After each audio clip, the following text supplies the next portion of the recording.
Hi everyone, it's William here with the latest installment of the Grand Duke Dmitri and Letter series. We have a letter today, letter excerpt. I think we're up to part 16 of the long Grunwald Letter of 3rd June 1939.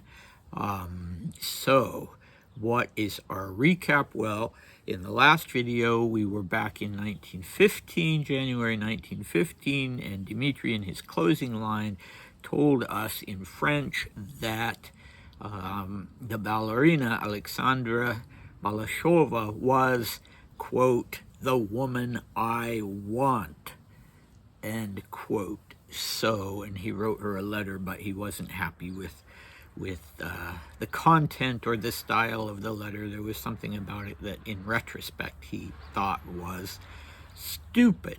Anyway, as I said, today we're in 1939, so in the last 1939 video with the last excerpt from, well, they're not just excerpts, we're doing the whole letter, but the last text portion from the Grunwald Letter, we found out that Vladimir Kirillich, the young 22-year-old claimant to the throne, had written a poison pen letter to Uncle Dmitri. Well, probably, I don't know if he called him uncle, probably, but cousin Dmitri, of course.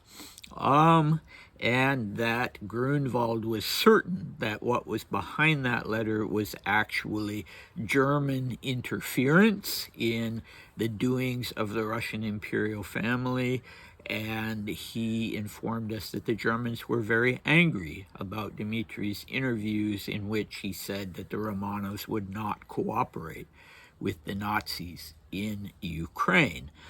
Okay, so our cast today, we have some interesting figures. We have Alexander Kazanbek, whom I hope you remember, and we have Pavel Milyukov, likewise I hope you remember, and a new fellow named Vakhar. I think it was Vasily, but I'm not certain about that.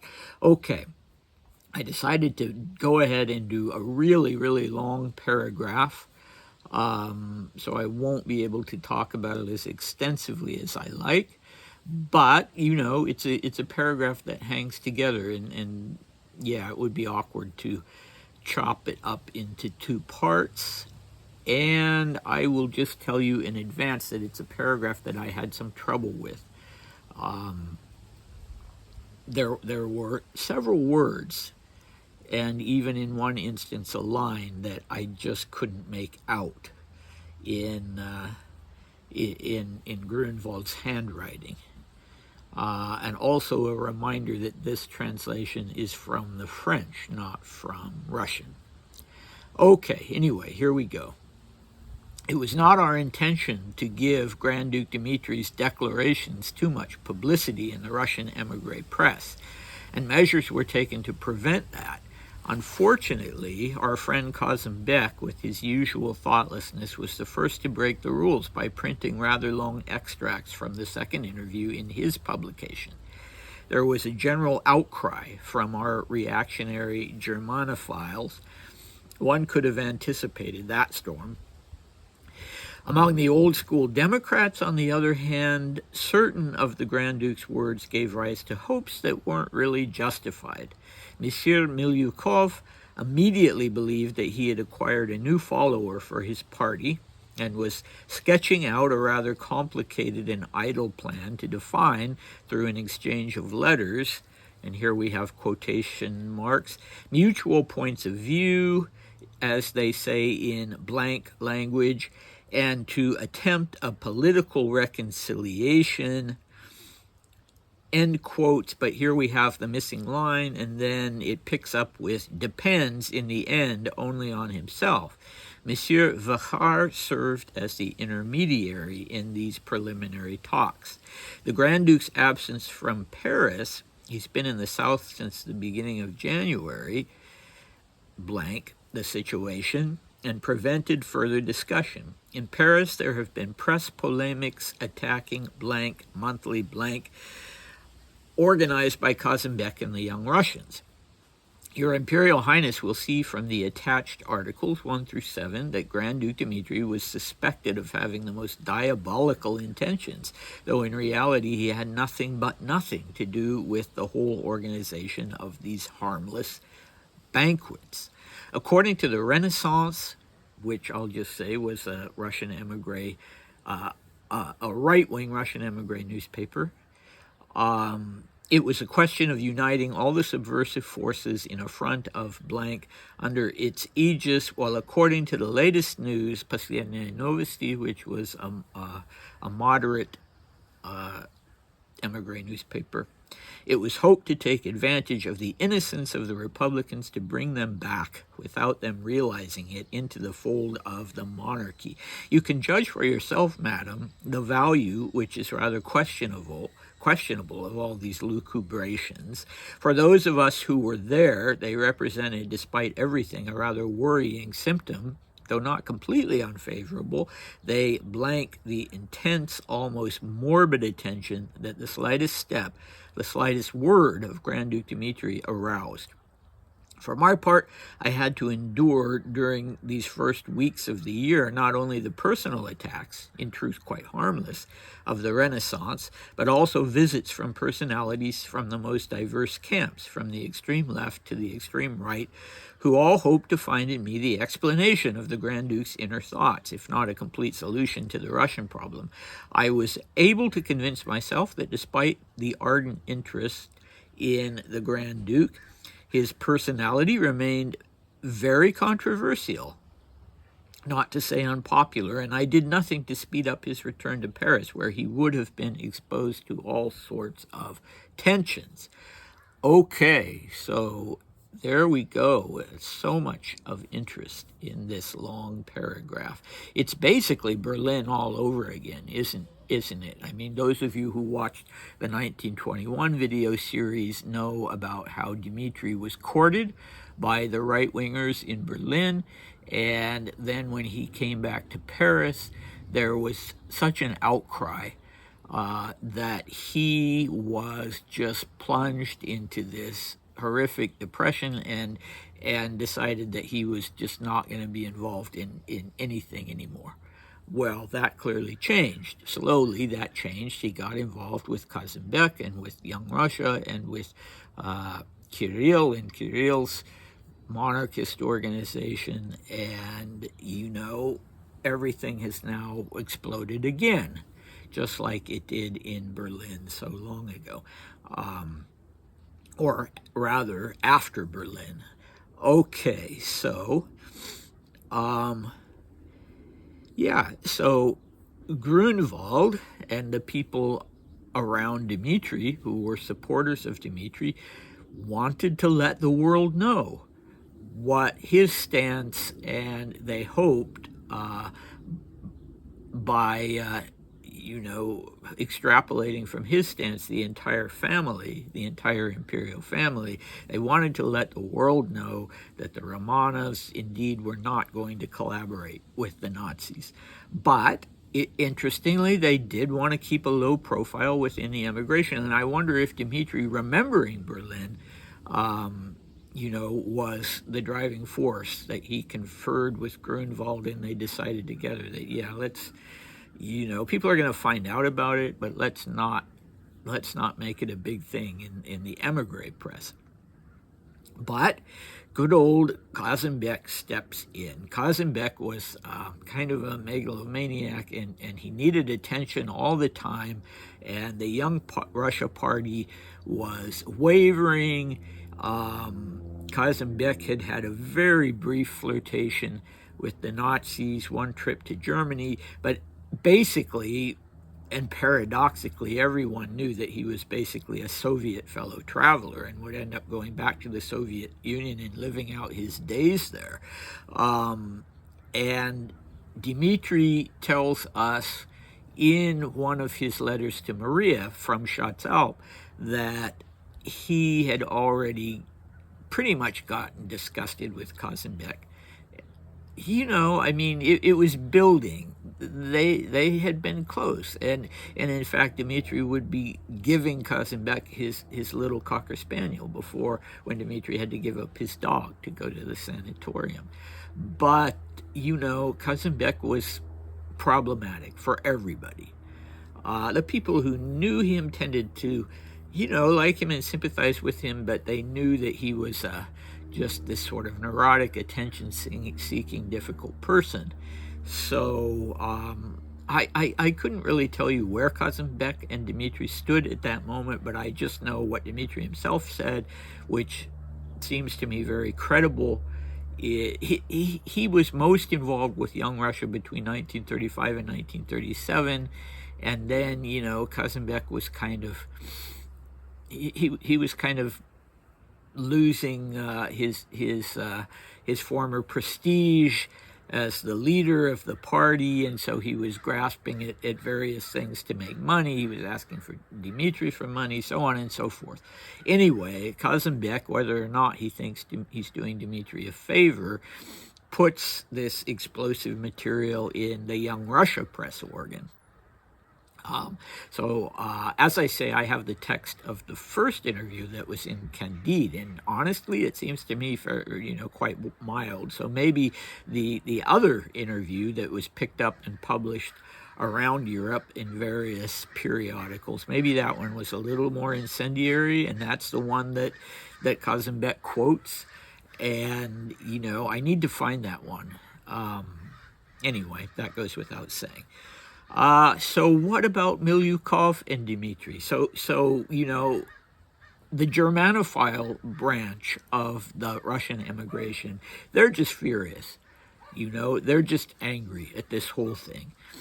But on the positive side, the cadets, so the Constitutional Democrats, the leader of which group is Pavel Milyukov, whom the right-wingers had actually even tried to assassinate. He's had contact with Dmitri in the past, and in fact, Dmitri was the one who initiated that contact. Dmitri went to Milyukov back in 1919 and wanted him as a mentor and wanted him to teach him about the history of socialism. And Milyukov at that time really didn't want to have much to do with him. He gave him some advice, well, read such and such book, but wasn't willing to become his mentor, which is kind of a pity, because that would have, led both of them down an interesting path.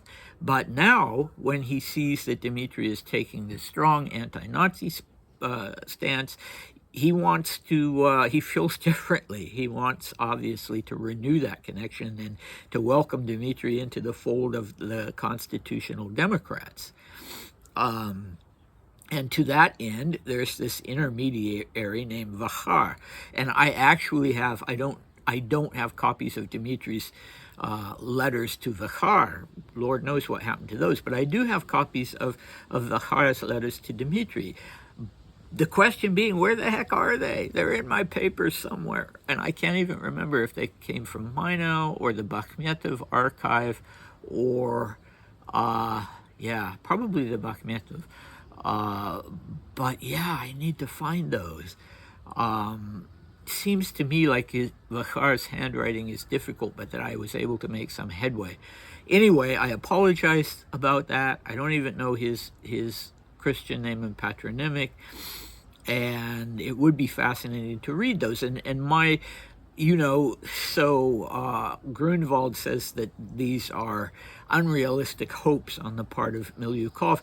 But one thing I will say is that my impression that I recall from reading these letters is that Dmitri really did want earnestly to be a kind of unifier. He was always looking for an important role that he could play, and that would have been a good one for him if all of this hadn't happened with his tuberculosis and the war.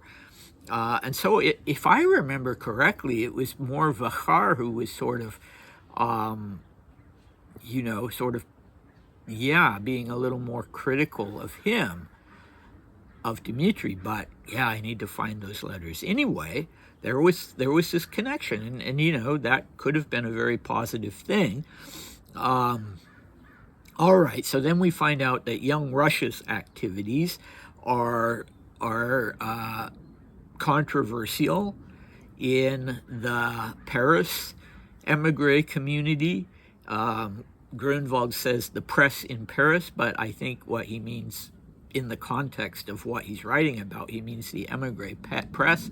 So Young Russia, apparently they're having these rallies or get-togethers. Grunwald calls them banquets once a month, and people have jumped to the conclusion, the people who are anti-Dmitri or anti-Young Russia, it sounds like the right-wingers have jumped to the conclusion that Dmitri himself, not Kazembek per se, but Dmitri being in charge and having these, what Grunwald calls diabolical intentions. And well, actually, apparently both the right and the left. So in the right-wing newspaper, they, they think that, he's just simply up to no good. He's anti-them, and in the left-wing, or not left-wing, but moderate newspaper, they think that, this is just all feigned interest in the constitutional Democrats or the non-monarchist part of the immigration, Republicans, Grunwald calls them, to lure them in to a more pro-Nazi stance. And so, yes, that would be diabolical. But by this point, Dmitri has already distanced himself from Young Russia, and I think Grunwald is wholly credible when he says that Dmitri has nothing to do anymore with these. So you saw the photo, presumably, in the last video, 1939 video we did, of Dmitri at a get-together of the Young Russia Party, and this young man giving the Roman salute, and it sort of obscuring Dmitri's face in what struck me as a highly symbolic way. And yes, the Young Russia Party did from the beginning have some trappings of fascism. They modeled their uniforms and their insignia and the salute itself on Italian fascism. Dmitri for a while was thinking, maybe in the early years, maybe fascism isn't a bad idea. It's strongly anti-communist. He looked at Metaxas in Greece, and looked, but maybe not closely enough, at what was going on in Italy.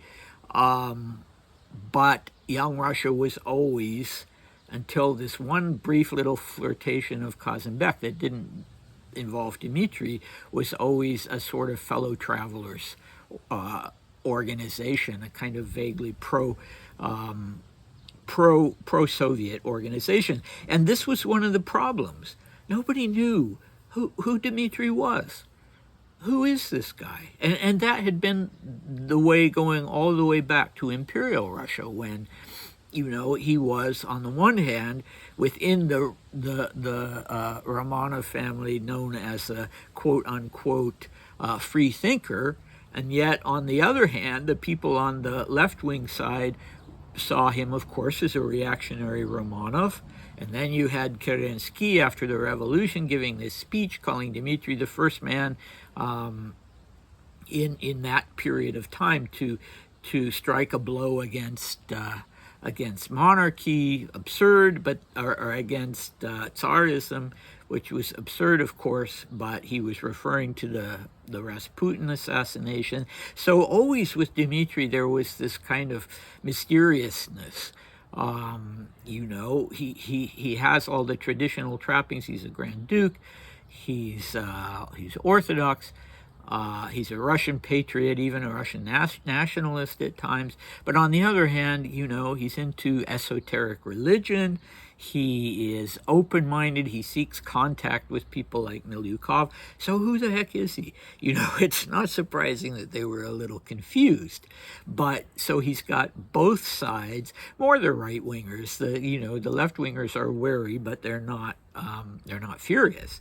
And he's under this morbid attention, as Grunwald puts it. His slightest step, his slightest word is being scrutinized. Good Lord, he would have hated that. As you know, we saw after Berlin how that just, yeah, it just about did him in. So Grunwald, I'm sure quite rightly, says, you know, it's a good thing he's not in Paris. That's a good thing. Anyway, what do we have next time? We have, well, when we return to 1939, we'll have a paragraph about Vladimir and his hangers-on. Very interesting one.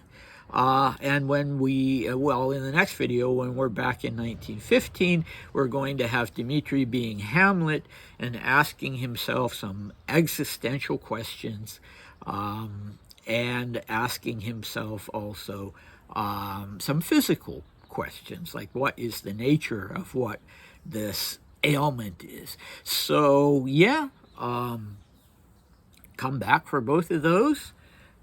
And take care if you're in a place like I am where it's a lovely sunny July day. Enjoy it. Enjoy, if you're American, enjoy the Independence Day tomorrow. And I hope to see you next time. Bye.